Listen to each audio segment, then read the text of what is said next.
దొంగల రాజ్యం దోపిడీ రాజ్యం దొంగల రాజ్యం దోపిడీ రాజ్యం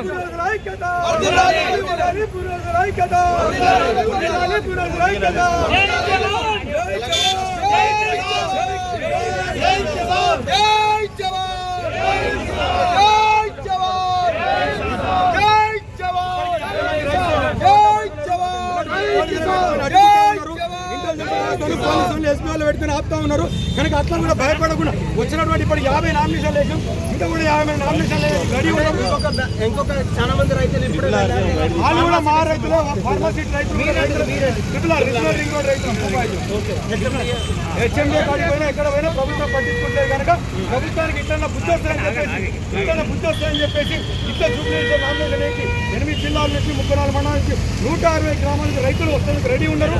నిన్న మొన్నటి నుంచి కూడా వస్తూ ఉన్నారు. వాళ్ళందరినీ కూడా పోలీసులు ఆపుతా ఉన్నారు, ముందు సరెండర్ చేస్తూ ఉన్నారు.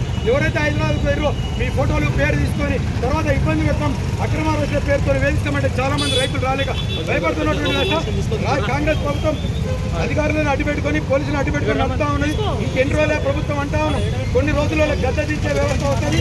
రైతు తిరగబడే రోజు వచ్చింది. కాంగ్రెస్ పార్టీ అంటే రైతులు